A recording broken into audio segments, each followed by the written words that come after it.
You're listening to the Gettin Salty Experience podcast.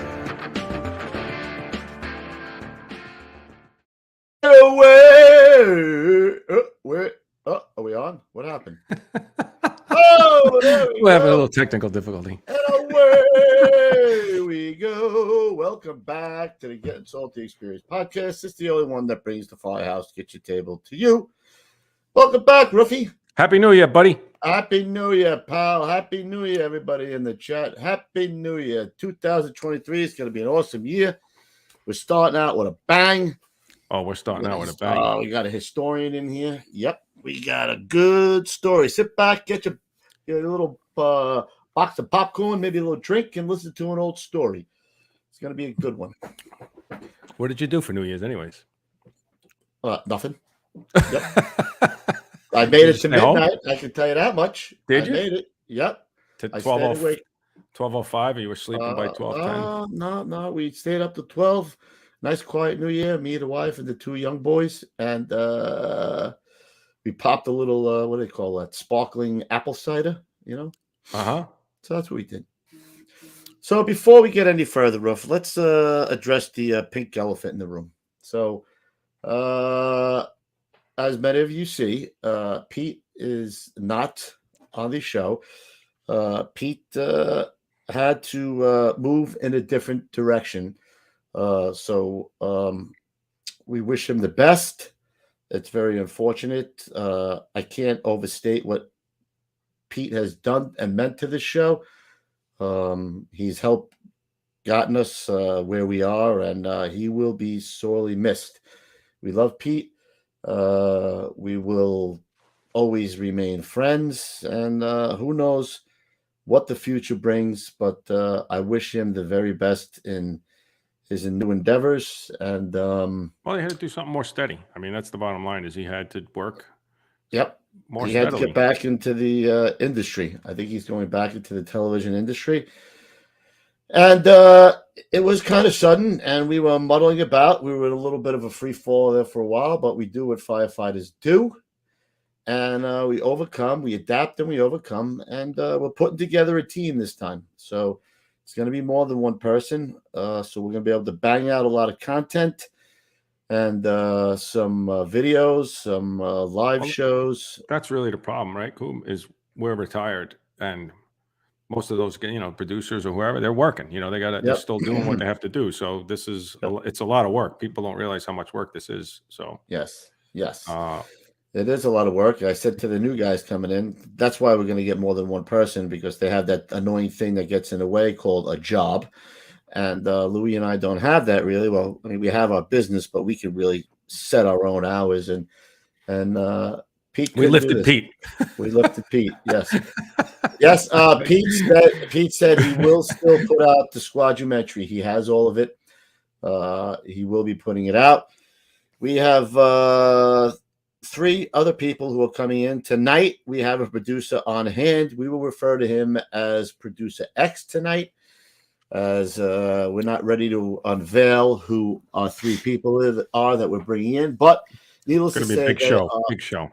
They are motivated, and they are ready to go. And we are going to churn out some good guests and a lot of good content in 2023. But like I said, Joe hit it right on the head. Life always gets in the way of fun. Doesn't it? It really does. Yes. Oh, shit. That's so true. Yes. So before we get any further, Ruffy, let's get into our first commercial. So Producer X, as always, the show couldn't be brought to you without guys like New Jersey Fire. Established in 1930 and under the current ownership since 1987, the New Jersey Fire Equipment Company handles a complete line of fire department equipment and supplies. Headquartered in Greenbrook, the company operates full 3M Scott service facilities in Ridgefield Park and Toms River, staffed by 10 fully authorized Scott certified technicians with a fleet of 6 fully equipped service vans. All New Jersey Fire technicians and sales representatives are active or retired firefighters, officers or chief officers, career and volunteer. They understand the business and the importance of their work. New Jersey Fire has represented Scott since Earl Scott entered the SCBA business at the end of World War II. Among other leading manufacturers represented by New Jersey Fire are Globe and Firedex Turnout Gear, Mercedes Hose, Task Force Tips and Akron Brass, Hygenol, Fire Hooks, Arctic Compressors, MSA Carnes Helmets, ChemGuard Foam, Alkalite and Duo Safety Ladders, BA Face Shield Protectors, Truckman's Choice Saws, Grove's Gear Racks and Washer Dryers, Supervac Fans, RPI, Streamlight, and many others. A New Jersey incorporated and based company, sales and service are limited to the state of New Jersey. Find us now at www.njfe.com. That's www.njfe.com.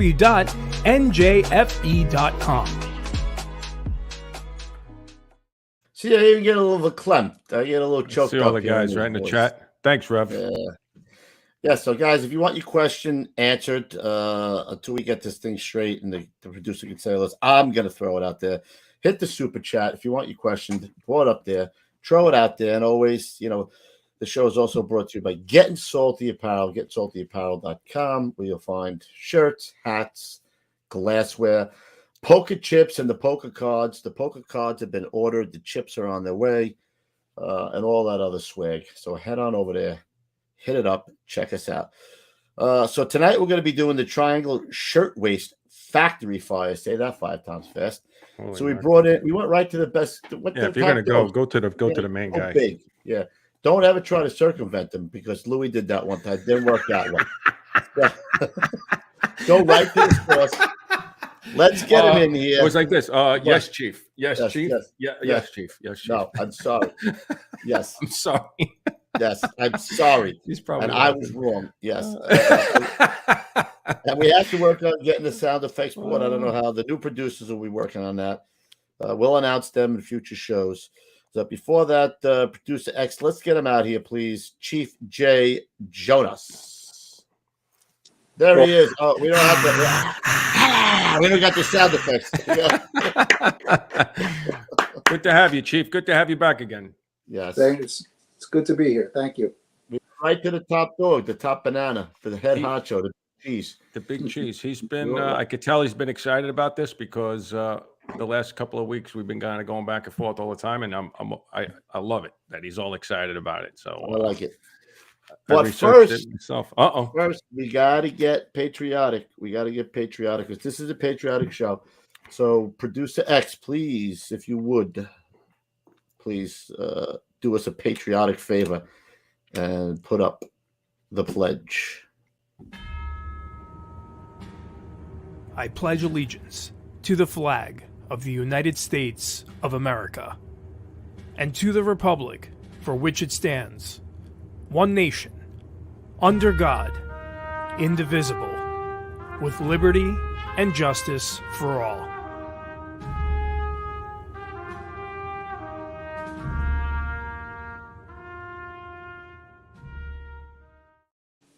Again, I get overclamped. All right, Chief, so take us back. We're going back to March 25th, 1911. I think that's the year that Hank was born. But let's go back to 1911, March 25th, and start us off. Give us the background. Well, first of all, March 25th is there's another historic fire that happened on that date, and that was the Happy Land fire. So you had two major life loss fires on that date. So if you're working March 25th, make a mutual. You know, that's going to be a good day to work. Or tap out. What are the other? I became interested in this fire way back before I got on the job, when I was going to Orange County Community College.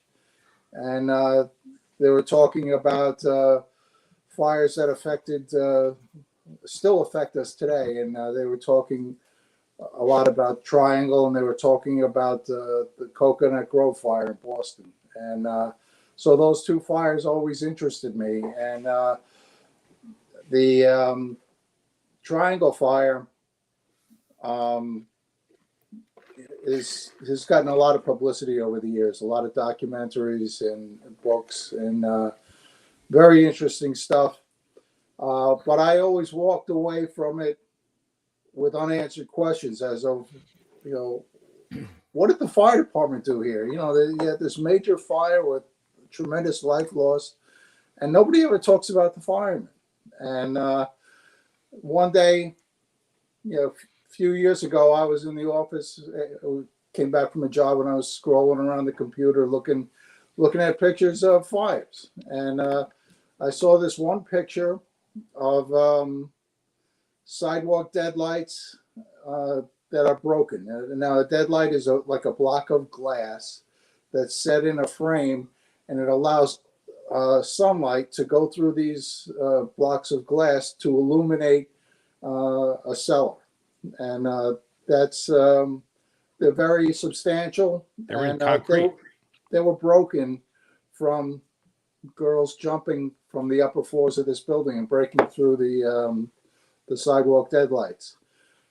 But right next to these broken sidewalk deadlights was a standpipe Siamese, and it looks like it'd be any standpipe Siamese that you would run into now. And I'm looking at it. I says, did they feed this Siamese? Did they put this? How did they put this fire out? Because you always see the iconic picture.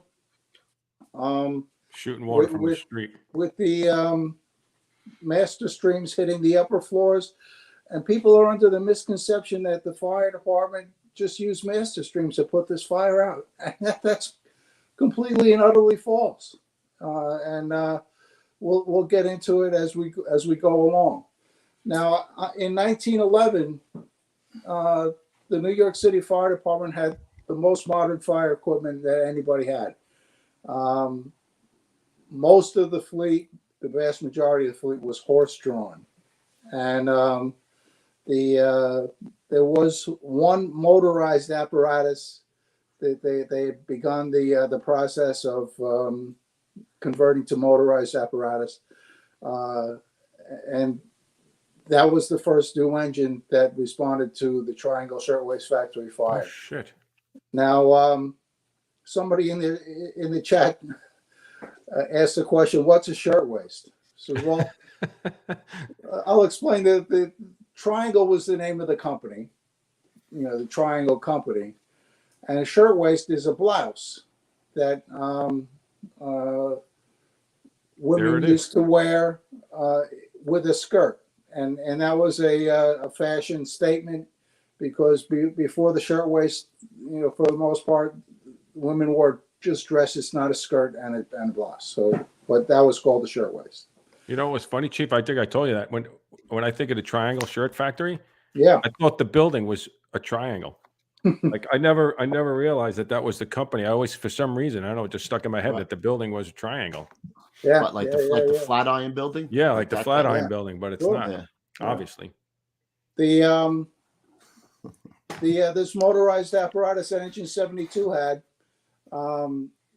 was designed to work in concert with the 2-year-old high pressure pumping system for the high pressure hydrants. And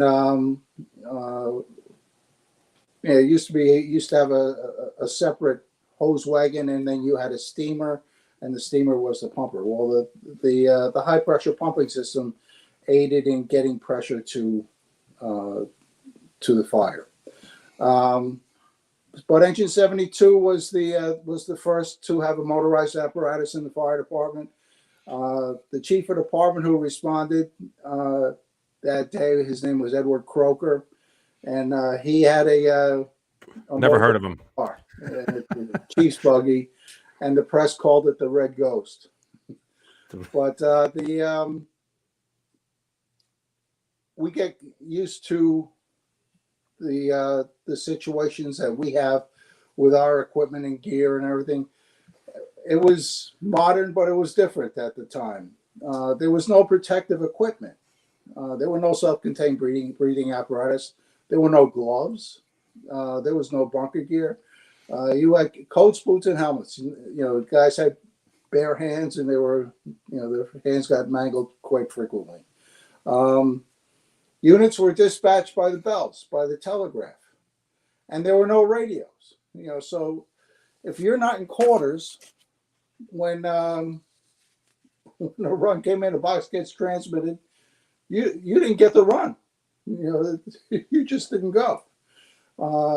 In order to transmit higher alarms, you had to go to the closest fire alarm box. You opened it up, and there was a telegraph in the alarm box, and you used to tap out second alarm for box 289. And you would, the terms that they used was, tap out on an alarm. And obviously those terms are used today. If you're not available, you're tapping out. That's where that came from. You know what? That's crazy. I did not know that. And, tap in, you pull it to quarters, say tap in. Tap us in. Wow. That's crazy. That's where this came from. Yeah. Come on. That's crazy, Chief. There were two high-pressure pumping stations. One was on the east side. I'm not sure exactly where that was. And one was on the west side, right off the West Side Highway on Gansevoort Street. That's like the meatpacking district. Yes, there, right? And that building was there until I think they tore it down probably about 5-6 years ago. And I used to say fire department pumping station on it. And they were part of the telegraph system. Dispatchers used, multiple alarm. They would have to alert the pumping station to gear up, to get the pumping going. Wow. And scaling ladders and life nets were in use. They weren't collecting dust on the rig. They were in use. So, which is even more insane. Yeah, there you go. There's a ladder right there. Scary ladder. Yeah. Scary ladder. And those were wood, obviously, back then. They're not aluminum, so they were heavier, obviously, then. Yeah. And, but, like Paul Hashagen's book, A Distant Fire, has some stories about scaling ladder rescues, and it's fascinating. So if you ever get an opportunity to read that book, it's tremendous. The fire building. Was known at the time as the Ash Building. I guess an appropriate name for it. Yeah. And where was that located, Chief? What street was that? It was at the corner of Washington Place and Green Street in Lower Manhattan, about a block away from Washington Square Park, where the giant arch is. And it's still there today. Still there. It's in use. It's now. I can't believe how many times I must have passed that building. I had no idea that that's the freaking building. Now it's known as the Brown Building, and it's owned by NYU. And if you ever get a chance to go there, there's plaques on the building, and again, very interesting. The building was constructed in 1901. It was made of concrete and steel, had wooden floors. It was 10 stories in height, and the Triangle Company occupied floors 8, 9, and 10. Uffa. And the building was 125 by 125. It was a big building. And building had 2 stairways, one on Washington Place side and one on the Green Street side. The Washington Place side was routinely locked to funnel the workers to the Green Street side so they could check their pocketbooks to make sure they weren't stealing. Come on. So they weren't stealing fabric that they would sew at home, The exits opened inward. There was a rear fire escape that was, at the time, there were no regulations on factory fire escapes. There was for tenements, like the fire escape that was at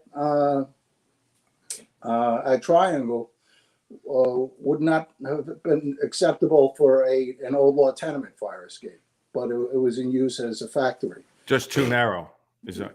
Too narrow, not far away from the building. You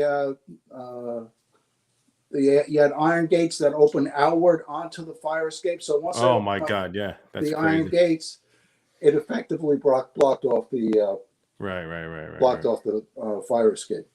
The rear fire escape was 18 inches wide, 20 inches away from the building. The balconies were 14.5 feet long, and iron shutters blocked the fire escape. The fire escape, the only fire escape in the building, terminated at the second floor on top of a skylight, which was the roof of the first floor. And this would be significant when this fire started. They had pipe in both buildings, no sprinkler system, and no automatic alarm to the fire department. The eighth floor, just to give you an idea how this company operated, the eighth floor was the cutting floor. Was the cutting floor? They would lay out. They called it the lawn of fabric, and they would cut the patterns out, and then they would take all those cut pieces to the ninth floor, and they put all those pieces together. And the 10th floor was for shipping and offices for the company. Chief, what was on the other? Were there that many people on the lower floors as well? Like I couldn't tell you. I don't know what the other occupancies were. Like I said before, it was 125 by 125, and there was no compartmentation. It wasn't wide open or anything. There were 4 elevators in the building, 2 freight elevators on the Green Street side, and 2 cage-like passenger elevators on the Washington Place side. They all needed elevator operators. This was a modern factory. This building was 10 years old. It was not a sweatshop in the truest sense. Sweatshops, if you look at the very interesting book by Jacob Riis, How the Other Half Lives, and they show a sweatshop was a flat and no-law tenement that they threw in a couple sewing machines, and they were making garments out of old law tenement apartments. And this had electricity. This had the occupants didn't have to use a treadle. You had electricity to drive the sewing machines. If you would have asked me before this show, I would have thought it was a sweatshop, right? I would have thought it was like the worst case scenario. Had light, it had ventilation, it had windows, so wow. It certainly wasn't, a great place to work, but it was better than what was before that. It had a roof tank for water. It had 5,000 gallons of water in this roof tank. And this these wooden roof tanks, you see them all over the roofs of Manhattan and Brooklyn and everything. They're still being constructed. There's still a building. There's still a business that makes these roof tanks. It's in Ladder 6's administrative response area. We did an inspection on it one time. It was fascinating how they put these together. And that's just for pressure, correct? Isn't that? Yeah. It's just that they put them on the roof. You see them more for sprinkler systems, not so much for standpipe. But the this 10th floor building was at the time considered a high-rise building.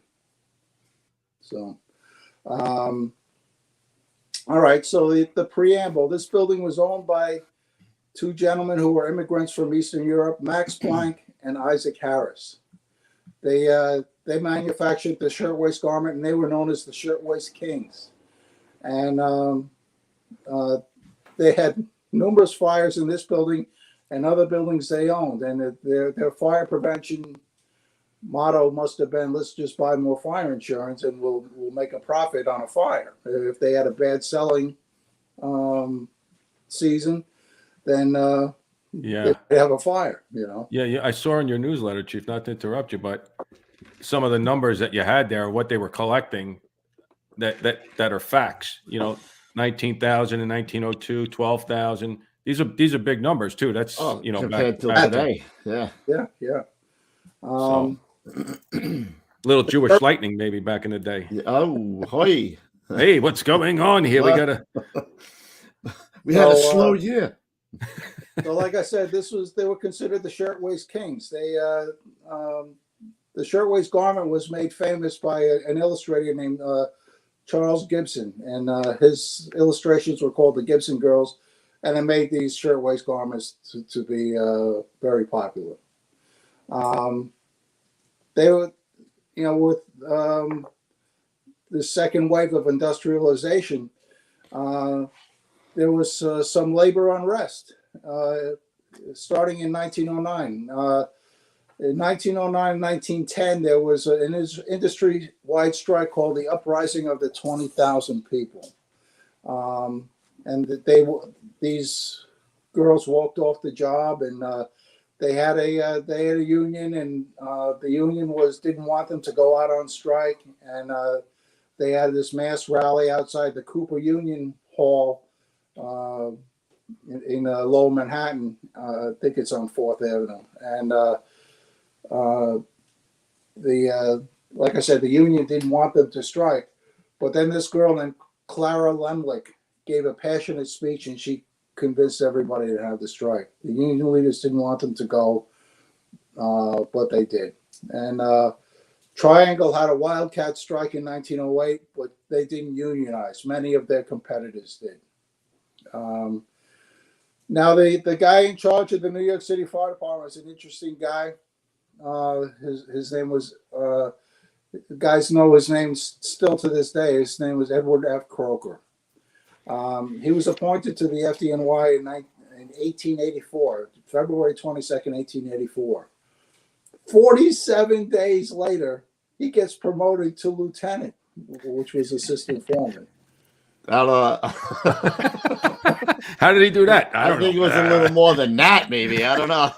Maybe a little grease Weezer? I don't know what was going on back in the day. What was going on? And he was promoted to captain, which was foreman, on February 25th, 1885, a year later. Come on. The guy's moving up, moving on up. In a year on the job. He's a pro captain. But this was the era of patronage. This is the old boy Creed days. Interesting. It certainly was.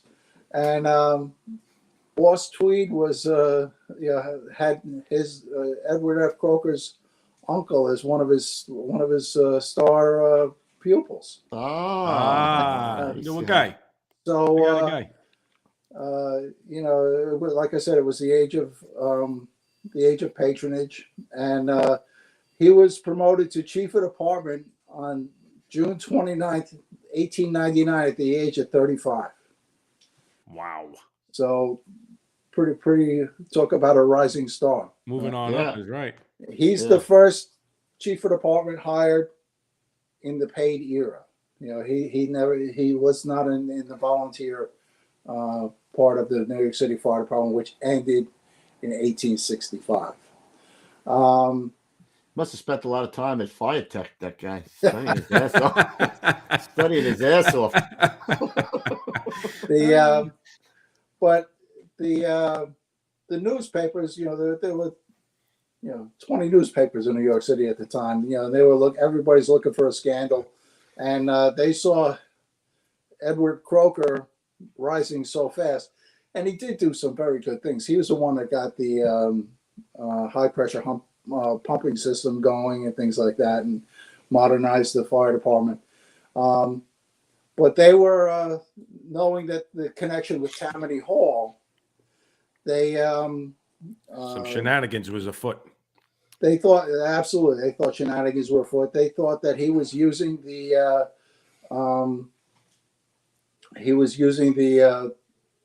post of chief of department to rise through the ranks of the political ranks.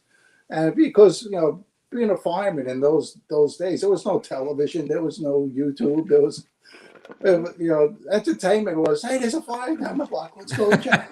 Unless you're Pete. So they all, the tabloids were kind of like accusing him of that he was using this as a stepping stone, and that produced Edward F. Croker's famous speech in rebuttal to these newspapers accusing him of using his office to get political I have no ambition rising in the world. And the speech is, I'll read it. It's great. If you're not living this, then you don't have no business being in the fire department. I have no ambition in this world but one, and that is to be a fireman. The position may in the eyes of some appear to be a lowly one, but we who know the work which a fireman has to do believe that his is a noble calling. There is an adage which says that nothing can be destroyed except by fire. We strive to preserve from the destruction the wealth of the world, which is the product of the industry of men, necessary for the comfort of both the rich and the poor. We are defenders from fires of which has beautified the world, the product of the genius of men, and the means of refinement of mankind. But above all, our proudest endeavor is to save the lives of men, the work of God himself. Under the impulse of such thoughts, the nobility of the occupation thrills us and stimulates us to deeds of daring, even at the supreme sacrifice. Best line. Such considerations may not strike the average mind, but they are sufficient to fill the limit of our ambition in life and to make us serve the general purpose of human society. He gave that speech in 1910. Wow. Not only was he going to Tammany Hall, he was going to English class too, because I couldn't write that. I couldn't write anything like that line when we first started the shirts in the company back. Oh, in we the put it on a shirt, right? That was under the impulse of such thoughts, the nobility of the occupation thrills us and stimulates us to deeds of daring, even at the chance of supreme sacrifice. That, to me, that is Stunning. like. It's incredible to put that into words. It's like Theodore Roosevelt, the man in the arena. It's the same story, Yeah. Absolutely. He's writing that, and I'm writing stupid Chief Steve songs. I don't know. Chief Steve. This guy's writing something that lasts for a century, you know. Now, on November 25th, 1910, there was a factory fire in Newark, New Jersey, High Street Garment Factory, which was the Wolf Muslin Undergarment Company. And 25 women were trapped on the 4th floor, 6 burned to death, 19 jumped and were killed, and then another 40 were injured. This horrified Chief Croker because he could see the writing on the wall, says, this is coming our way, you know, and he warned the alderman and the mayor that fire as deadly as this can come to New York City. An alderman named Ralph Folks proposed legislation to improve fire safety in factories in New York City, and it passed 4 months before the fire. Wow. I didn't know The Chief Croker, and the fire commissioner, his name was Rhinelander Waldo, argued for the installation of sprinklers in factories and warehouses right up until the time of the fire. Crazy. If that name sounds familiar to you, Rhinelander Waldo, it was James Cagney's last role in the movies.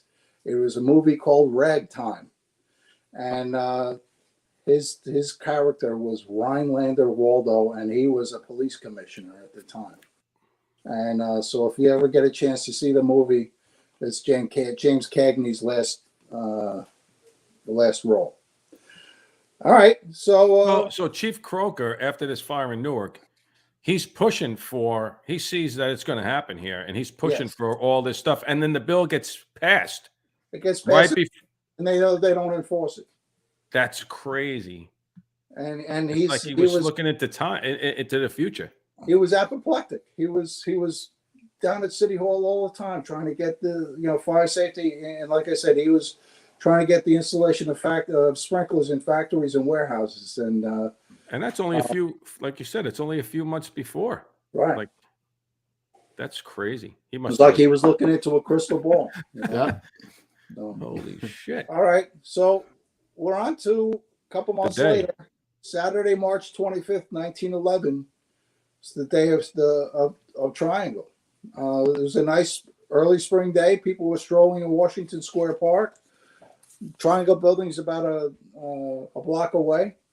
It was payday, so they were happy.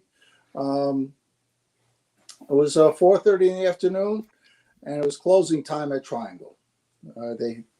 Joseph Wexler rang the quitting bell on the 8th floor. He was at the Green Street exit. The other exit was locked, and to check everybody's pocketbook, make sure they weren't stealing thread or something like that, you know. And then Eva Harris, who was Isaac Harris's relative, I don't know if it was his sister or what, smelled smoke and spotted flames. She yelled fire, and she told Samuel Bernstein, the factory manager, about the fire. The fire, several people tried to put the fire over pails of water, and not effective. absolutely not effective.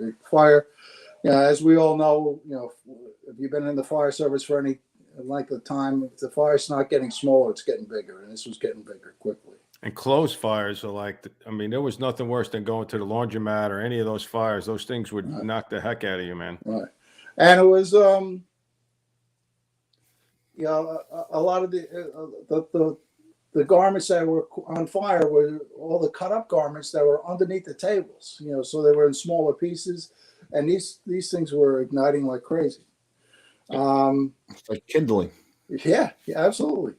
The fire extended rapidly, and the house hose lines didn't work. I saw something recently that they said the hose lines were rotted, and that's possible. This guy Samuel Bernstein told Lewis Brown and one of the employees to get the girls out. They opened the windows leading to the rear fire escape, and they couldn't open the Washington Place exit door. A woman named Dana Lifshitz stayed at her desk and used a telephone that had a telautograph feature to it. And a telautograph feature is if you write something with this machine, it transmits that, it's an early version of a fax machine. And that went to the 10th floor, to the boss's floor, the 10th floor. Nobody picked up on the telautograph machine, so she called the 10th floor and says, tell them that we have a fire here on the 8th floor. And the woman who picked up the phone said, yes, okay, we got it, fire on the 8th floor. Nobody notified the 9th floor. The 8th floor knew, that's where the fire started. Now the 10th floor knew. Nobody told the 9th floor. The fire escape became overcrowded quickly. They were trying to get down, and it was bedlam. They broke into the 6th floor when they could, just to escape from that, from the being overcrowded on the fire escape, and they made escape into the 6th floor, and they were still panicking even though the fire was above them. There were 2 elevator operators, Joseph Zito and Gaspar Mortalio. The Ginzos. I know it had to be 2 guineas. I know it. These cage-like elevators, obviously, they weren't confined. You could see outside the cage. They were designed to carry 15 people, and they carried twice that number every time they went up and down. Every time he passed the 8th floor, he saw fire and smoke.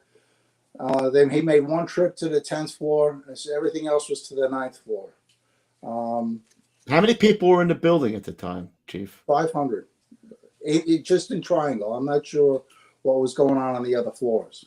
So 500 in those 3 floors, Yeah. 8, 9, and 10. Yeah.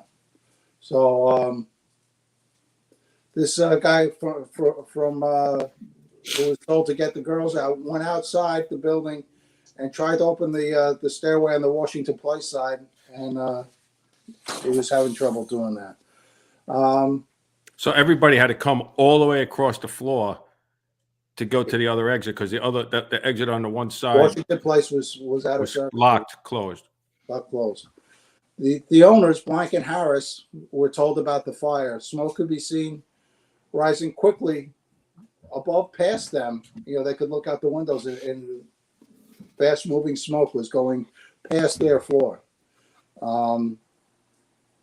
Everybody on the 10th floor, except for one person, fled to the roof. There was the Green Street side had a stairway bulkhead, and everybody on the 10th floor, except for one person, made it to the roof and got out. And they went to adjoining roofs, and that's how they got out.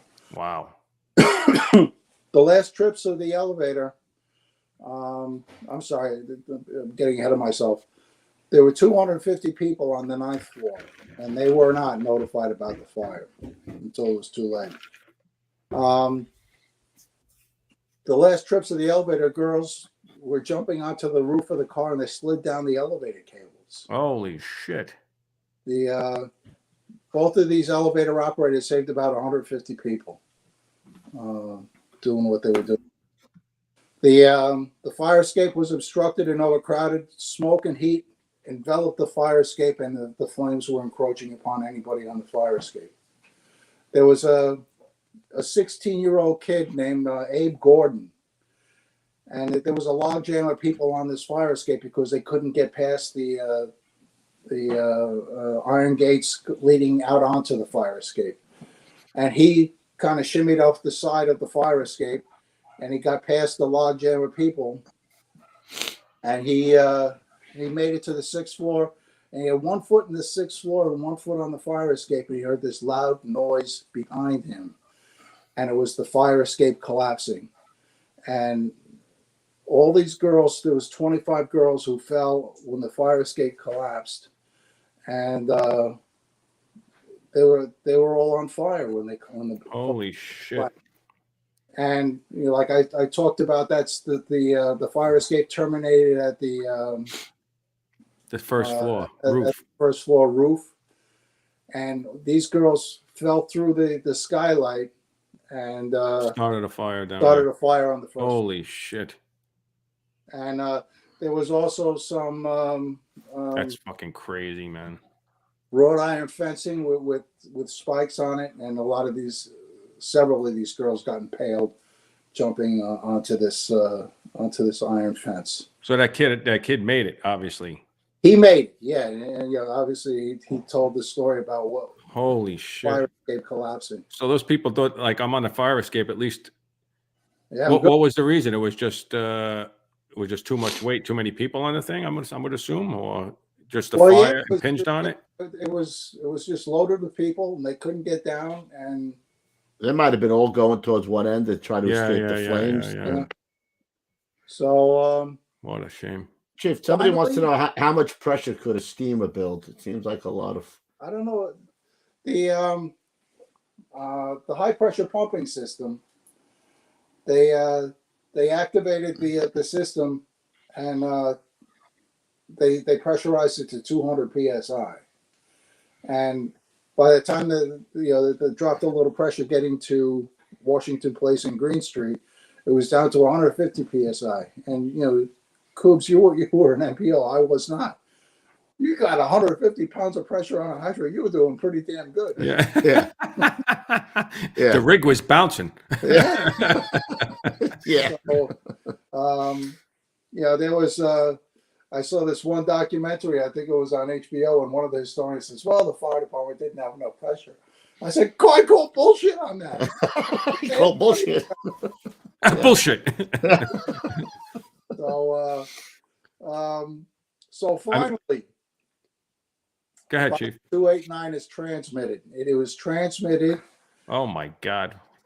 at 4:45.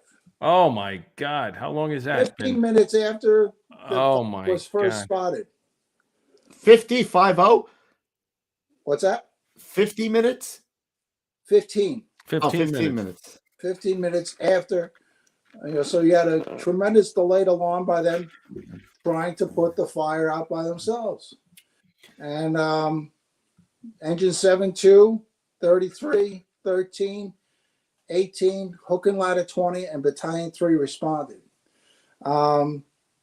Soon after that box was transmitted, the dispatchers started getting multiple sources that they had a serious fire. Somebody did pull an alarm box inside the building, and that was connected to a central station, but there was no automatic alarm. And telephones were a thing then. Telephones were up and running. So that's how we transmitted progress reports, was via telephone. People started showing at windows on the 9th floor, and that was the one floor that didn't receive notification about the fire. There was a New York City patrolman, NYPD patrolman named James Mean, was shouting to the women at the windows to stay calm. Fire sirens could be heard, and there were shouts, call the firemen, save us, get a ladder. The people started jumping before the FDNY arrived. 72 engine, motorized, arrived first due. The flames were coming out of every window on the 8th floor on the Washington Place side of the building. They hooked up to the high pressure hydrant, grabbed their rolled up lengths of hose, and they went to work. So there you go. This 1911, they're grabbing their roll up lengths, they're hooking up to the Siamese, and we're going in the building. We didn't invent this. We didn't invent this. Since 1970. Standpipes and Siameses and hydrants and everything that was all in effect back in 1911. That's crazy to think that too. Engine 33 responded from their firehouse on Great Jones Street, which is their quarters still today. Ironically, Chief of Department Edward Croker lived in that firehouse. That's where he lived. If you ever get an opportunity to go there, the layout where the company offices are, 9 truck is there now too. They weren't there at the time. You could see the layout of. It was his own apartment in 33 engine. I think they got the highest pole holes on the job, right? Is that 33 and 9? Yeah. They got it. That's a beautiful firehouse, that place. Yep. Chief, how did the fire start? Do they know how it started? Careless smoking. Again, we didn't invent anything new here. No, there's not. It's 100 years. Things are still done the same way. Like when my last episode on we were talking about doing building inspection in Chinatown and garment factories, and I see 20 cigarette butts on the floor near this one station. I said, "You're smoking in a factory?" He says, "No, I'm not." So you're lying. I call bullshit again. So, like smoking in a woodworking shop, right? I mean, come on, give me a break, would you? You're killing me here. Edward G. Worth, Battalion 3, was the first 2 battalion chief. He responded from his firehouse, which was the old Fireman's Hall on 155 Mercer Street. He arrived at 4:47. 2 minutes response time. He got there. The 8th floor was fully involved. The 9th floor showed heavy smoke and flame showing, with auto exposure endangering people showing at the 9th floor windows. He had his aide, Fireman Stapleton, go to the alarm box and transmit the second alarm. Again, he has to go use his key, his alarm box key, and tap out a second alarm for box 289. And the second alarm was transmitted at 4:48. So 3 minutes. Yeah. 3 minutes after the box was transmitted. The Gansevoort pumping station raised the pressure in their high pressure hydrants to 200 psi. At 4:50 hours, Battalion Chief Worth telephoned the dispatcher's office, and all he said was, "All companies are working. Looks bad." Talk about an understatement. Didn't do too good there, Ruff. He was in shock. Yeah, that guy must have been like shocked. Can you imagine the people falling out of that building? After he cleaned his underpants out, he's chapped in his. I mean, I never saw the pictures, but just some of the pictures that the chief had of the people on the ground there was incredible, man. Oh yeah, it was. It was, like I said, it was an understatement of words. Think of what was going on here. These guys were trying to fight this fire.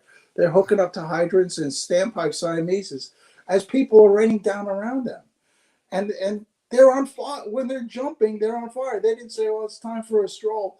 They were forced out because their clothing caught on fire. Yeah. And so they were coming down like flaming comets. Was one of the guys, one of the recollections that I read. What a mess. 13 engine arrived, and the 13 engine used to be stationed with 20 truck, and they came from Mercer Street. And a man was threatening to jump out of the 9th floor windows.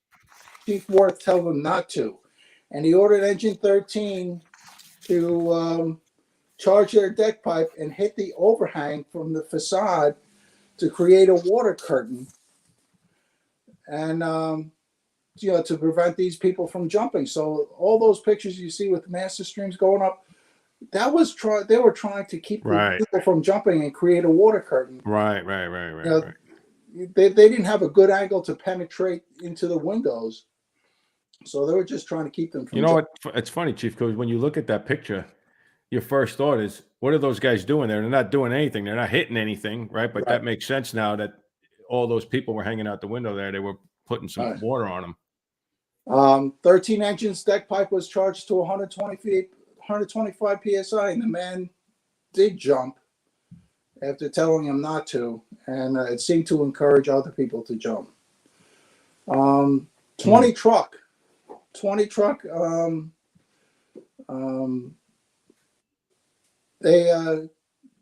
They were in the middle of some of the most historic fires in the history of the fire department. There are, first due truck at this. They were at what's the name of it? It'll go Worcester Street. They were in the middle of Worcester Street, and because that's where the that's where fires were king. It was in Lower Manhattan. That's where you had a lot of factories and things. A lot of bad fire problems there. That's how the city was built, right, Chief? The city was built downtown up, so those are the oldest buildings from downtown. You had John Kenlon, who was the successor to Croker. When he was captain, he was the captain at 20 Truck, and he would go to the recruits, the Proby school, and he tried to find the biggest fireman he could possibly find to fight the fires in these loft these loft buildings, these loft factories, and 20 Truck earned the name Kenlon's Giants. That's where that term came from. Ladder 20 arrived in 2 minutes. They had a 2-year-old Seagrave horse-drawn 85-foot aerial ladder. It was the tallest aerial ladder at the time in the New York City Fire Department. They arrived. They made a turn onto Washington Place, and they almost flipped the rig. They were going so fast, and the crowd was yelling at them, "Raise the ladder! Raise the ladder!" They cranked the. I was going to say that's the one you had to crank, right? Yeah, and oh my God. There was a girl out a window waving a handkerchief. The ladder reached the 6th floor and it stopped. And one person in the crowd yelled out, "Raise the ladder!" But the ladder was at full extension. The girl was on the ledge and she stopped waving her handkerchief. Her clothes caught fire and she jumped for the aerial ladder, which was 30 feet away. She missed the aerial ladder and fell to the sidewalk like a flaming comet. Oh my goodness gracious. And Battalion Chief Worth ordered Ladder 20 to deploy their life net, and members of 33 engine assisted, and it took like 8 guys to deploy this life net. A lot of manpower, right? Yep. And they used to have to hold it underhand, and it would come down and your arms would give. If you held it the other way, you'd take your shoulder out of the socket. My dad actually made a grab up at 28 Truck in 1960 using the life net. The life net. They were still in effect when I came on the job. Yeah, 1960. That was a class in Proby school. The pole and the net. Yeah, the scaling ladder. I did the scaling ladder. I did the scaling ladder. I didn't do the net. The scaling ladders. There was I think it's probably still out there. They taught you how to slide the pole. And they used the same platform. They deployed the net, and everybody held the net, and everybody jumped into the net. And I was in 27 Truck at the time when they took all the life nets out of service. So that's interesting. How much of a push did the engine? Did they make a push on the interior, or they didn't? Oh yeah. They did. Yeah, so we're getting there. Oh, okay. Let me. So anyway, 33 engine assisted. They caught one girl. They tipped the net and told her to go across the street. She walked 10 feet and she collapsed. A woman named Freda Velikowski landed on the net and was taken to NYU Hospital. She regained consciousness hours later. She died later that day. They caught about as many people as they could. They used the net until it broke. Holy shit. Wow. Scaling ladders were not effective because they couldn't put them up while people were jumping all around them. They couldn't do it. You know, I'm They get assuming those knocked off nets the scale, huh? weren't those nets weren't made for 10 stories or 9 stories, obviously, right? I mean, absolutely not. They were designed for 5 stories, yeah, right. and these girls are jumping from the 9th floor. Yeah, no way. Yeah, repeatedly. Yeah, yeah, maybe at the same time. Yeah, right. Yeah. Women were appearing at windows were being pushed by girls behind them who were on fire inside the building. Engine 18 arrived. They saw heavy fire on the 8th and 9th floors. They positioned their apparatus at a hydrant. They hooked up to a Siamese while people were hitting all around them as they were hooking up to the Siamese. The captain of Engine 18 was a guy named Howard Rush, and he ordered the use of their life net. As soon as it was open, 3 bodies hit the net at once. The firemen's hands bled, and they were catapulted. Once the weight of the girls jumped from the 9th floor, and they were catapulted into the net. The nets caught fire. These girls were on fire, and they're jumping, so the nets were catching on fire. That's crazy, man. And the battalion chief Worth stopped the net operation at 4:53. And they had to remove the nets from the area, because if you look at the pictures of a net, and there's a big red bullseye in the center of it, and if you're looking down on it, you think, oh, there's a net. I could jump into the net. But they'd be jumping onto the pavement. Oh, shit. So they had to take the nets out of the area. Like we just Do we lose any guys getting hit by people falling? Not at this fire. I don't know if we had any other time. Yeah. But, so I know at the Trade Center we lost that guy right off the bat, right from the person that fell. You know what we were saying, and I don't want to, like what Coos was doing before, I don't want to jump the gun, but you were saying that, like, in years, throughout history, you get these guys that came back from war and they were kind of battle tested, right? So nothing would really shock them, right? So, throughout, the Vietnam era, we talk about guys in the war years here, fire-wise, those guys seen everything that you couldn't shake them. These guys at 1911, like you said in the pre-show, these guys hadn't been to, there were guys that hadn't been to war since the Civil War, right? So these guys they show up here, they're there for 10 minutes, and it's absolute, it's horrific. It's the worst thing you could ever probably see in your life there. I couldn't imagine pulling up to this today and seeing what was unfolding in front of them. I was okay, we got this. Let's go. Yeah, and you had a building collapse around you. You know what I mean? Like it's and you couldn't imagine these things happening where people are jumping on fire all around you, and you can't get enough manpower. With the nets, people were jumping 2, 3, and 4 at a time. Like I said, the girls were on fire, and then the force of someone jumping 9 floors was 11,000 pounds. Wow. 72 engine was the first engine to stretch a line into the Washington Place stairway. They were delayed by fleeing occupants. They were coming down there trying to go up, and it was Where were they at that time, Chief? Where was 72 engine? Because they're up in the Bronx now, right? They're in the Bronx now. They were close. They were a few blocks away from Triangle. They were in Lower Manhattan at the time. Okay. I'm thinking 12th Street. I think that's where they were. And that's a great picture. They're very proud of that. A high pressure pumping engine. And motorized, and the firemen don't have to tend to the horses in the middle of the night. And clean up the horse shit. That was progress. Yeah. And so they stretched a line that connected the 2.5-inch rolled up lengths of hose to a 7th floor standpipe outlet, and they advanced it to the 8th floor. Lieutenant Maloney yelled to Fireman Foley, "Start water!" And no handy talkies. He's yelling, "Start water!" And 72 engine continued operating on the 8th floor until ordered off the floor. They left the floor at 6:45. Wow! So they're operating all that time. They'll operate for a while there. Their asses kicked in, man, no doubt. Again, no masks. No masks, no nothing. No gloves, right? No gloves. No gloves. Holy shit. Yeah.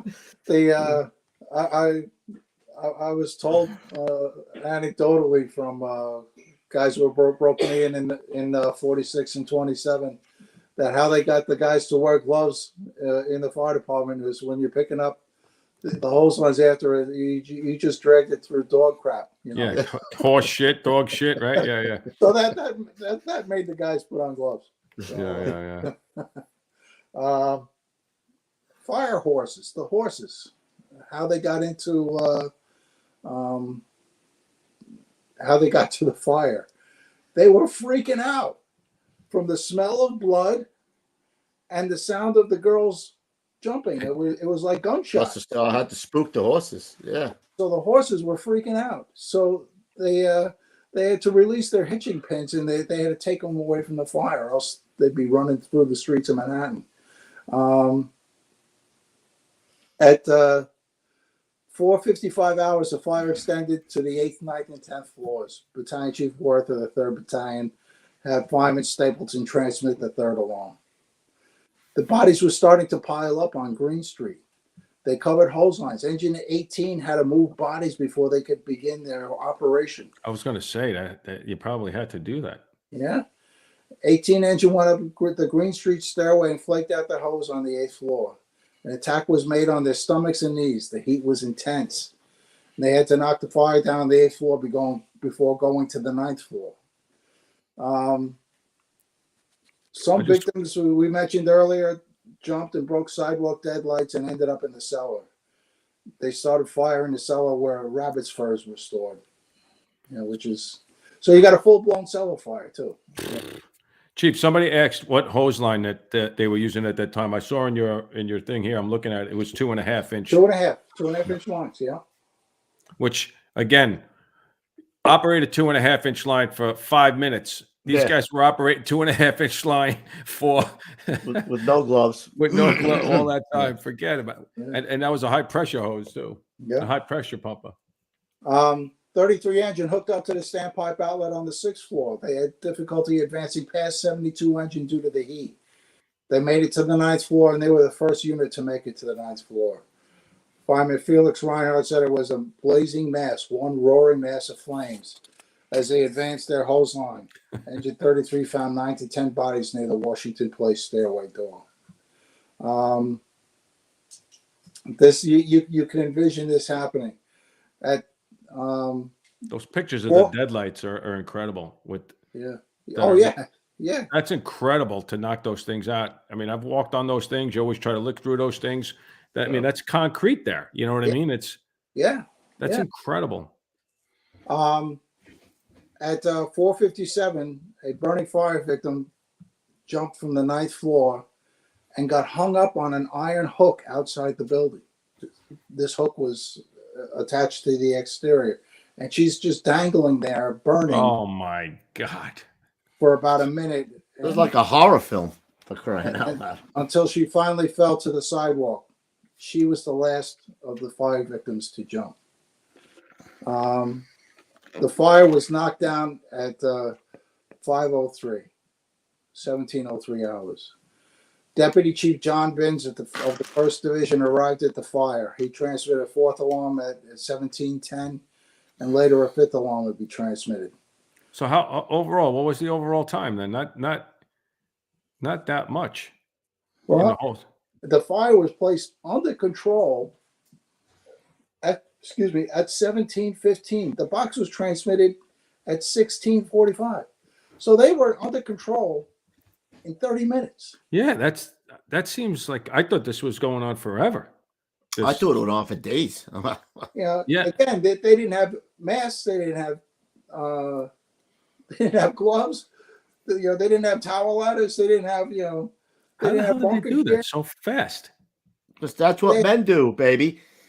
I got that shirt on. Oh, no, I don't. I thought I would. Wait a minute. Nope. They had this under control in 30 minutes, which is fascinating. That is fascinating to me. If there was fire on all floors and people were jumping on fire. 3 floors of fire and 125 by 125. So those guys up there made an incredible push up there to put this fire out. Like, to knock this fire down. Like I said, it's... You know what it is? I went through a lot of the same material that all these historians went through, and they read something, and if they're not a fireman, it may mean nothing to them, you know. Like even the times, you know, like, oh, it was under control in, you know, 30 minutes. It's just, that's incredible, 30 minutes. That really is. I mean, we get one room fires that are, you know, under control in, you know, 15 minutes, for God's sakes. They had fire on 3 fucking floors here. Right, with the bodies jumping. And the cellar. I mean, they got all those pictures there. And the first floor. And, you know, delayed alarm. And, but there were no voids. It was all open. It was all open, and you know, Had so to be you had hot that, as a mother up there. you had that initial rush of fire crazy. with all the garments and everything, and then they put water on it. Fire went out. That's interesting. 146 people in 30 minutes. 20 truck entered the Washington Place site. The stairway. They found 19 bodies that jumped into the elevator shaft. 19 girls were killed jumping into the elevator shaft, you know, like that cage elevator we were talking about. 19 girls were killed in that elevator. Oh my God, what a disaster. Around 5 o'clock, 1700 hours, an enormous crowd showed of 10,000 people outside. They came up from the Lower East Side, and by 1900 hours, the size of the crowd doubled to 20,000. The police lines were at their breaking point. 20 truck went to the 9th floor after removing the bodies from the elevator shaft at around 1810. They found 11 bodies near the dressing room. Behind the dressing room door, there were 3 bodies.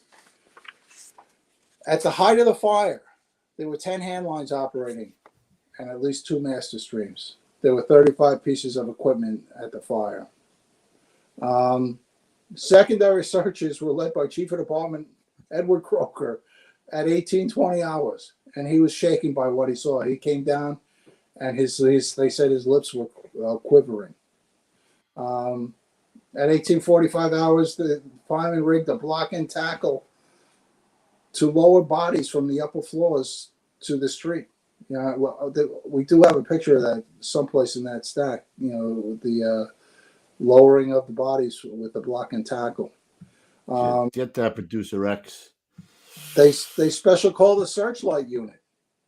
You know, they were so engrossed, so like what happened on 9/11, so engrossed in what we were doing, we forgot it was going to go, you know, the sun was going to set. It was going to be dark soon, you know. And they started the lowering operation at 1900 from the 9th floor. As the bodies were being lowered, the searchlight beam followed them down, and the lowering operation was done at 2000 hours. At 2000 hours, the Edison Company strung arc lights within the buildings. I can't believe how fast things are happening here. Yeah. Like, I mean, the fire started like a couple hours ago. You know what I mean? Like, right. This is incredible. By 2015, the lights inside the building were turned on, so they had arc lights within the building. The NYPD started tagging the bodies once they were lowered to the ground, and personal items were placed in the coffin to help identify these people. You know, some of them were burned beyond recognition. At 2015 hours, Battalion Chief Edward Worth was in the building, and he could hear faint cries coming from the cellar. Along with hook and ladders 5 and 3, they found another victim who was alive, and his name was Hyman Michel.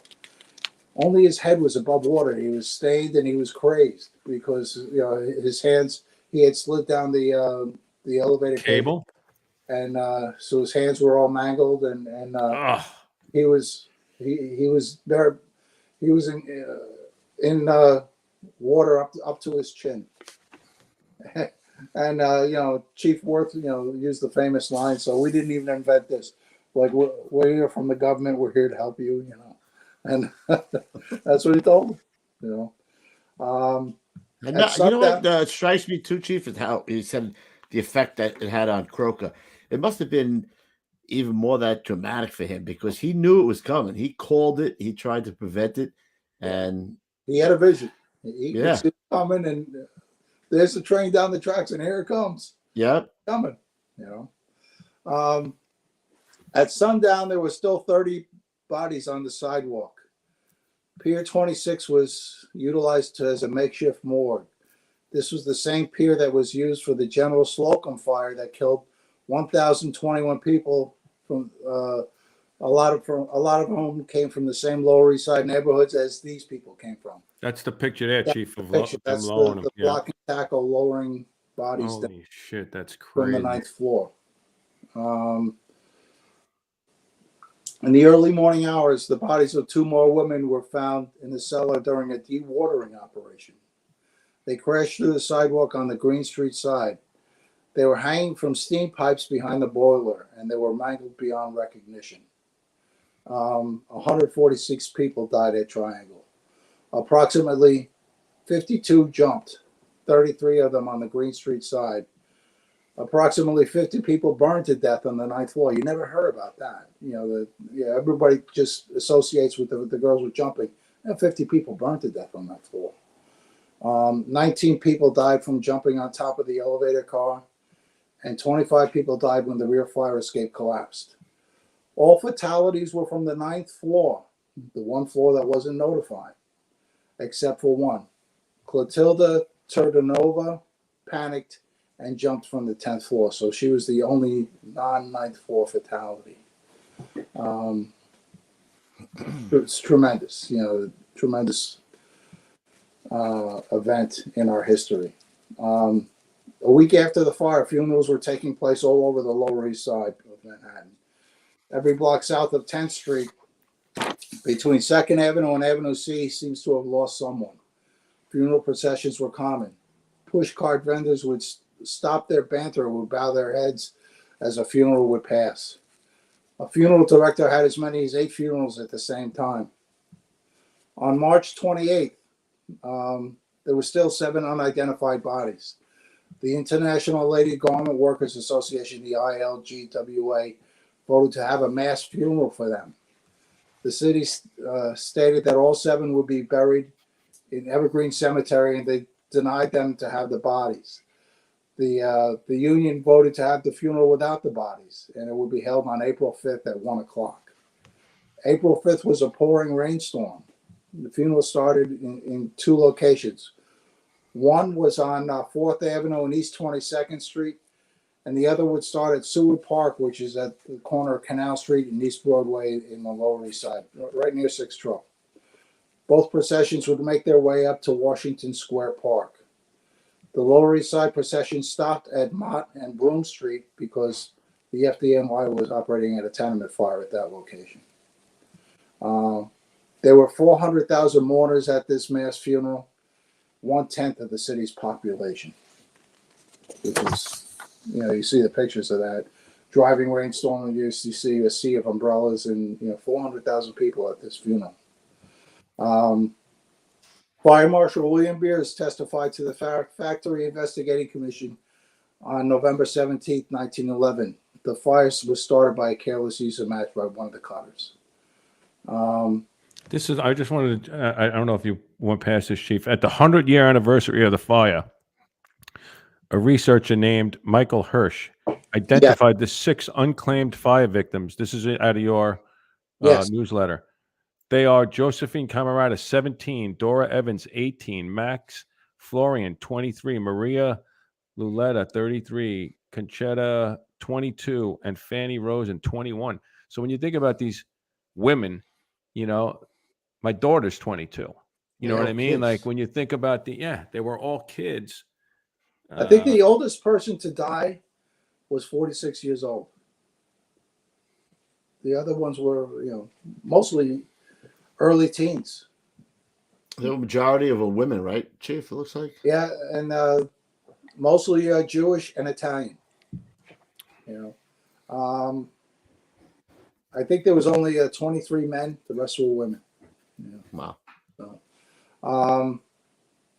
the alderman Ralph Folks, who passed that legislation 4 weeks before Triangle, he was asking, "What happened to that legislation?" He says, "I don't know. I never heard of it again." There you go. There you go. Well, the owners of the building in the building at the time, or they weren't there? I'm sorry, what now? The owners of the building, were either one of them on the premises when the fire started? They were both there. As a matter of fact, Isaac Harris had his 2 daughters with him. It was a Saturday, and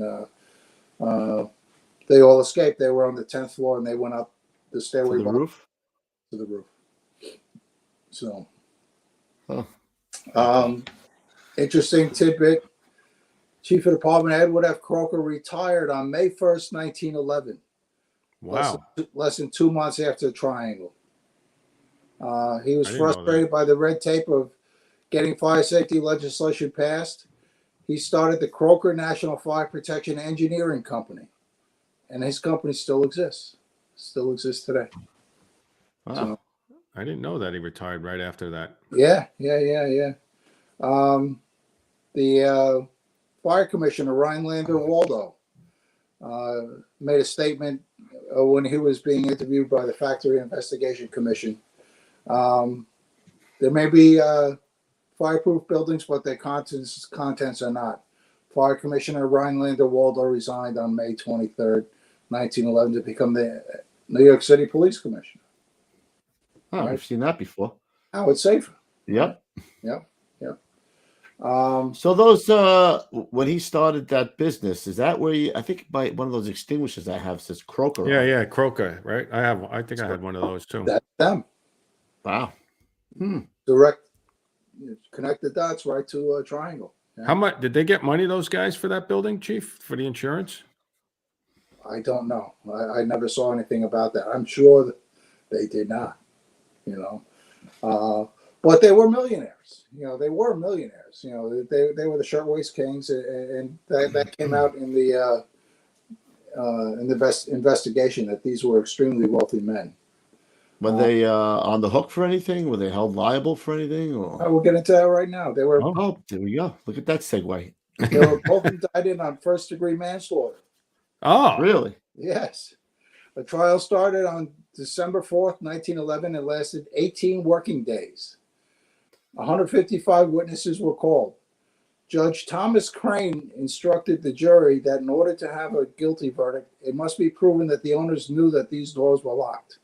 The jury came back with a not guilty verdict. holy shit. Not Not guilty. There's some Blank and Harris settled lawsuits for $75 per person that were killed. That's chump change. Even What to is them that back nowadays? What's $75 adjusted for inflation? Somebody figure that out. Probably still not that much, then. Nah, not when you're a millionaire back then. Yeah, they said they're definitely a millionaire. So I don't understand what does that have to do? It's still your building. Whether or not you knew that the door was locked, that's not, what if you hire somebody and they lock the door, that's still on you. You're still liable for that. You're still. It sounds like the fix was in. Yeah, no doubt about that shit. Yeah. Huh. This fire started the Factory Investigating Commission, which was formed on April 30th, 1911, right after the fire. It was chaired by Robert F. Wagner Sr. and Alfred E. Smith. Those of you who don't know who Alfred E. Smith is, he grew up on the Lower East Side, right near Fulton Fish Market. And he was part of the Tammany political machine. And he got elected to state government. I guess he was a representative of the state government. And his big thing was that he would, he had a strong, combination Irish and New York City brogue, which, turned some of the highfalutin people off, and but he would read every bill that came in front of the New York State Legislature, and he could tell you everything about that bill. And he was a very valuable member of the New York State Assembly, and he became governor of New York. Alfred E. Smith was governor of New York for I think 2 or 3 terms, and he in the 1930s, he ran for president and was defeated by Hoover. But this Factory Investigating Commission made him. He became a household word, and it made him politically. The labor law was enacted October 1st, 1913. It addressed exit doors to open outward. Exit doors cannot be locked. Factory with 25 employees above ground must be sprinkled. Fire drills, rubbish removal, housekeeping, and fire escapes. And these were just some of the things that were addressed. And this investigating commission was not just focused on New York City. They went all around the state. They went up to Buffalo, Rochester. You know, they were all over the state. And so they saw, you know, working conditions with child labor and stuff like that they sought to remedy. Little side note that a woman named Frances Perkins was a professor at Adelphi College, and she was a witness to the Triangle Fire. And she was appointed by FDR to become the first woman who was Secretary of Labor in 1933. So some positive things did come. I was just going to say, I mean, theoretically, I mean, this fire changed everything. They didn't die in vain as far as. This was an earthquake. This was. Yeah, it changed everything. Yeah, you know, and like I said, you know, 1/10 of the city's population turned out in a driving rainstorm to pay homage to these 7 unidentified people who weren't even in the caskets. You know, there was just an outpouring of love and affection for these people. On May 1st, 1913, the New York City Fire Department formed the Bureau of Fire Prevention. That's even more crazy how far back that goes now, right? I mean, yeah. That's crazy. That's crazy. You know, in the reports afterwards, they talked about the delayed alarm and how, even though they were well intentioned, the people who tried to fight the fire before transmitting the alarm to the fire department killed all those people.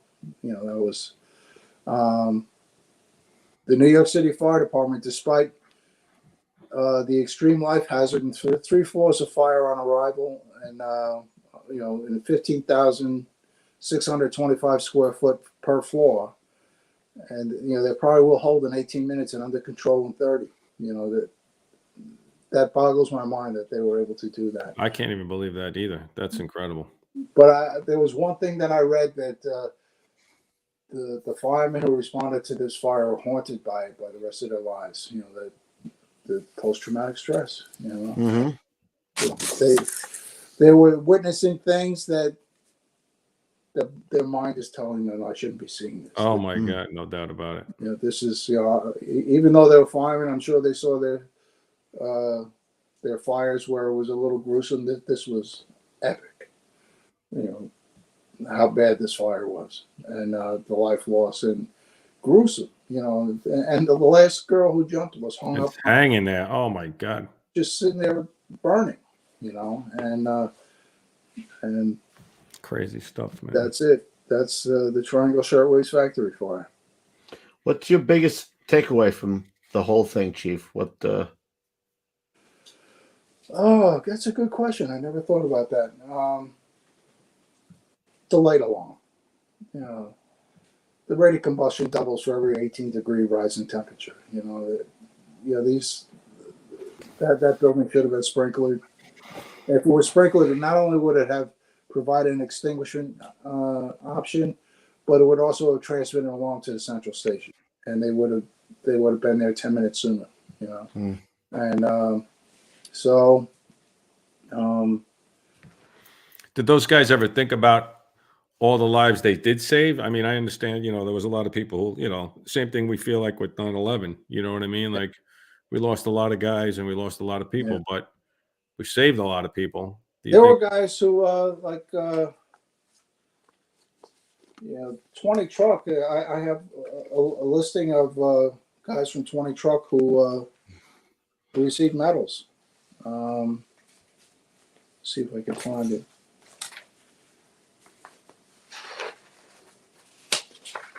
I think I had it here, Chief. Yeah, I got it. You got it? Yeah, and they got class 2s. You know, they had the Board of Merit then. We were with class 1, 2s, and 3s. 20 Truck, Jacob Wall, Floyd Mance, Frederick Schley, fireman Alan Smith, John E. Stafford, Andrew Ott. He has a great grandson or a grandson who I got to speak to him. He retired as a fire marshal. Is that right? William Murphy, Charles Kuhn, Frederick Schultz, David Oliver, and Martin O'Connor, and fireman Dennis O'Keefe from 18 Engine was also awarded a Class 2. Now, on the anniversary every year, the International Ladies Garment Workers Association has a memorial at the building, and it's kind of interesting to go if you can make it down there some March 25th. And they bring 20 truck in. Is that right? And they raise their aerial ladder, and they raise it to the 6th floor, and it stops, signifying what happened that day. Where that was wow, I've never known that. Yep, and that picture shows that that celebration. You know, I don't know if you could see, like right in front of 20 trucks cab there. See the pipes there. You could see banners and stuff like that. Yeah. Mm-hmm. Yeah, it's a very well attended memorial. You know, and they haven't forgot about this. I remember when they did when they had the 100-year. I remember that. Yeah. Talking about the fire, but I never researched it enough to. I mean, looking at some of the stuff here, 72 victims were teenagers. Yeah. 72 kids. Yeah. Some of them as long. I think the youngest here you have here written on your thing, 14. Yeah. So. But I tell you one thing, I learned a lot tonight. Just the fact that these guys put this thing, you know, even if it wasn't quote unquote under control, like we can't do that today. Put a 5th alarm with 10 lines stretched. They got 10 lines stretched, Coobs, in a half, whatever that was. Well, they were talking about that, how they got their asses beat. But how about just stretching those 2.5 up? 2.5 inch lines, 8 stories, bro, and then operating for I don't know how long they were operating for. Now, one of the last pages, I have a famous article from a reporter from the United Press named William Gunn, and he was a witness to this, and he called his article into the paper, into the United Press, and he stated, "I was walking through Washington Square when a puff of smoke issuing from a factory building caught my eye. I reached the building before the alarm was turned in. I saw every feature of the tragedy visible from outside the building. I learned a new sound, a more horrible sound than depiction can picture. It was the thud of a speeding living body on a stone sidewalk. Thud dead, thud dead, thud dead, thud dead. 62 thud deads. I call them that because that's the sound and the thought of death came to me each time at the same instant. There was plenty of chance to watch them as they came down. The height was 80 feet. The first 10 thud deads shocked me. I looked up. I saw that there were scores of girls at windows. The flames from the floor below were beating in their faces. Somehow I knew that they, too, must come down, and something within me, something that I didn't know was there, steeled me. I even watched one girl falling, waving her arms, trying to keep her body upright until the instant she struck the sidewalk. She was trying to balance herself. Then came the thud, then a silent, unmoving pile of clothing and twisted, broken limbs. As I reached the scene of the fire, the cloud of smoke hung over the building. I looked up to the 7th floor, really the 9th floor, and there was a living picture at each window, 4 screaming heads of girls waving their arms. Christmas. So, you know. Wow. That puts a new light on that fire. That, you know, it really hasn't been told, as far as to the best of my knowledge. And I've been tuned into documentaries and everything about that. I got a lot of my solid information from the court transcripts from the criminal trial of Blank and Harris. For some reason, Cornell University is the holder of all things Triangle, and you go onto their website, you can get the court transcripts, and the the judge instructed the firemen and the police officers who came in to testify, says, all I want to know is what you saw and what you did, not what you thought, just what you saw and what you did. I says, thank you, Judge. That's what I want too. What did you see and what did you do? You know, and we're going through those transcripts is stunning. You know, so Chief Kubler was saying that Otis' grandson was a fireman in 324 before he became a marshal. okay. Yeah, I ran into them, and that was a blessing to That's meet. a great thing too, you know. Like that, the guy's got to be proud to have his grandfather operating at those things, you know. And like I said, 20 Truck has been in the forefront of a lot of things. They were at the fire where we lost 3 guys on Broadway and Grand. They were at Worcester Street. That was on Valentine's Day. Every year, they hold a memorial for Worcester Street. They have the families come in, and they do a nice thing for the families who are still around. The captain there is a guy named Andrew Serra, and he's got these guys appreciating their history and how important 20 Truck has been in the history of the New York City Fire Department, going to these landmark fires. And so I tip my hat to him, that he's got these guys appreciating their history, the history of a lot of 20. No, that's great that he's doing that. That's good. Say, Louis, I told you wanted to get somebody else. I said, no, Chief J. Jonas is the guy to go to. Yeah, we're gonna have to. I'm hoping that he wants to do one of these a month at least. We'll get him bi-monthly, monthly, whatever he wants to do. He's retired now. You don't want to push him too much. I know. Yeah. We'll have to pick a topic and we'll work on it.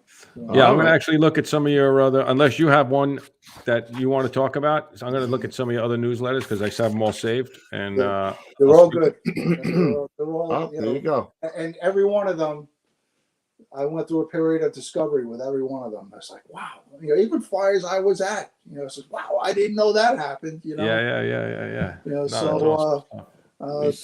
always something that happened at these fires, and it's like, son of a gun, look at that. Yeah. I mean, I learned a lot about this. I'm glad we did this because I've heard about it obviously forever. And but again, it's one of those things that we go through the job. We're so busy trying to do so many other things. We're not paying attention to the history, Yep. Like the couple fires I was at, the one that comes to my mind, just had the anniversary of it, was the Tom Wiley fire on Rutgers Street in Manhattan.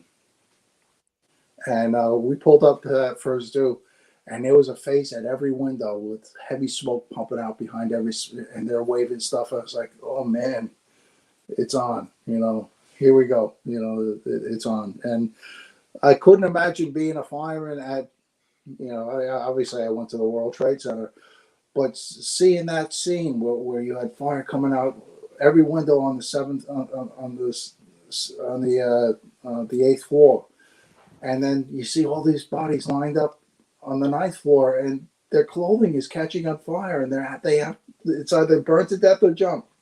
Plus, it was 1911, right? Yeah. I mean, they didn't have all the stuff that we have. If the same scenario happened, we're so much better equipped. Like you said, we got radios, we got gear, we got air, we got, there's so many things that these guys were up against right from the get-go. And it's just crazy stuff, man, to think about having that happen. Talk about a group of manly men. They just manned up and they did it. No doubt about it. The timing is the time that they spent there. Yeah, operating is I'm befuddled. Like, it's just incredible. That's an incredible thing, and that's fact. That's not we're not thinking about it. Maybe it happened. Time has gone by. These are all facts. Like there's one picture that I put in the stack of stuff where it shows a bunch of firemen standing on the sidewalk, and you see one guy with his helmet off, and just. What did we just go through? What did we just experience here? Oh my God. It's a great picture if we could find it to throw it up there. We get the X-Man on it. He's probably scouring through pictures right now, thinking about it.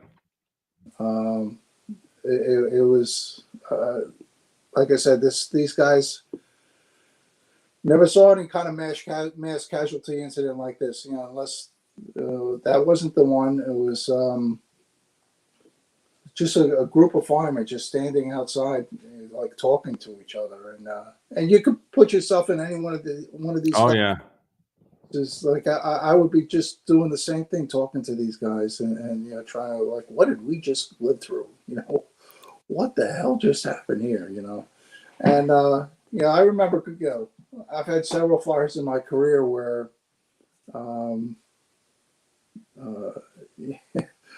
you all of a sudden you're thrust in the middle of something.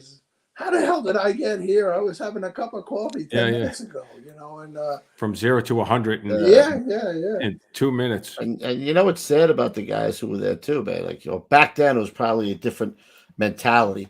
Like, they didn't want to talk about it. There was no counseling unit. You didn't sit there and talk about these. They were pretty much continuous duty. Like, they didn't have a lot of days off. They had 1 day off a week. I'm not sure the exact chart, but they didn't go home very often. They went back to the fires. They went to work. They were going to fires at night. And like that we were talking about the deputy chief that responded to there from the 1st Division, John Benz, and that's the picture. That's the one. Yeah, look at the guy sitting down, like, just like you could see him thinking there. Yeah. And like I said, he seems to have been at every big fire in Lower Manhattan, but he was probably on duty for almost all of them. He didn't have many days off, so yeah, March 25th is coming up, so get your mutuals in. Yeah, mutuals in. Oh man, good stuff, Chief. I'm looking forward to the next one. I know 45 and 58, 45 inch and 58 truck. They do a nice thing at Happy Land every March. If they go to the site, and like I said, like, if you can go to the Triangle one and see that whole ladder 20 thing and know now what it represents. Yeah, right. They raised their area ladder, and this was state of the art stuff. This was the best fire apparatus in the world. And, it was still short. They couldn't get to this one. So. All right, we have to do one quick commercial. So, Producer X, pull up the first responders, if you would.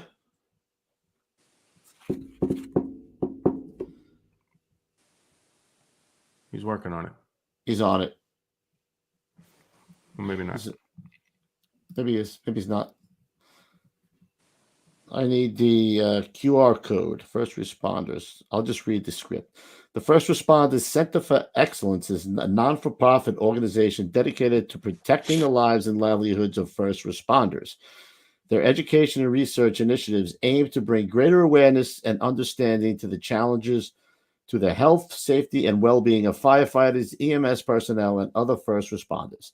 The goal is to reduce line-of-duty injuries and deaths, as well as occupational illnesses. They are an affiliate of the National Fallen Firefighters Foundation. Today's old school health and safety tip of the day is, here we go. Make a New Year's resolution to protect yourself from harmful fireground contaminants. Wash your protective hood after every exposure to fireground contaminants. This will minimize your risk of thyroid cancer. So like we said all the time, man, we love going to fires. We love the job, but you got to take care of your health while you're working. And when you retire, you owe it to your family. You owe it to yourself. It's funny, when all those years, right, Chief, I didn't really worry about any of that crap. Now I'm retired. That's all I worry about is I got to keep living. And, oh my God, do I have cancer? Oh my God, do I have this? What about that? What about this? My back hurts. I might have cancer. I don't know. But before that, I'm like, yeah, You got to take R&R. What? Wash up after a Oh, job? what? No, No, we let's don't go do with that 10-8. here. We're available, right? Yeah. Yeah. You have any shout outs, Ruffy? No, I don't. I Good. have one. I spoke to Captain Jimmy Graham, and as we know, his nephew Michael Graham, son little Cooper, he turned 1. This is the little boy who had. Oh, there we go. There's the little boy who had this retinoblastoma. It's a brain cancer, and prayers do work. After all the odds were stacked against him, he is. It's a miracle. He's home, and the doctors are amazed at his progress. And we just want to say happy birthday. And we know it was a long road for his mom and dad, Mike and Rachel. I can't imagine going through months and months of that when they have a 5-year-old as well. But like we said, we all prayed, and Cooper is doing well. And we just want to say thank God. Thank you for all for praying for Captain Jimmy Graham's nephew's child. God bless. Excellent. God bless. Good news. There's good news. Yep. So on Monday we got Captain Tom Gardner, Roof, right? That's what we got coming on Monday. That's what we got Monday. He just retired. He was the last captain of Squad 8, first captain, charter member of Squad 8. 113 guy. I mean, the guy's been around a long time, man. He's a great guy. He's a lot of laughs. So it's going to be a good show. So Louis and I will be back with producer X until further notice, until we introduce maybe a face to it. We'll see, maybe 2 guys. I don't know. But we're moving on. And do me a favor, guys. Start sending to koopspodcast@gmail.com. I need more health and safety tips. So we're going to start coming up with our own. They gave us a bunch, but if you guys have any health and safety tips, send them to koopspodcast@gmail.com. That's all I got. Chief, all right, Chief, thank you very much, man. It was great, really enjoyable. I enjoyed it. It was good stuff, enlightening. Yeah, it's fascinating. Yeah, it really is. We'll pick another one and we'll get you back on. We'll get him back on. Very good. We'll set up a date. Okay. All righty. All right, Ruff. Leatherhead Nation, we'll see you guys on Monday. Until then, stay low and go. All right, everybody. We'll see you at the big one. Okay.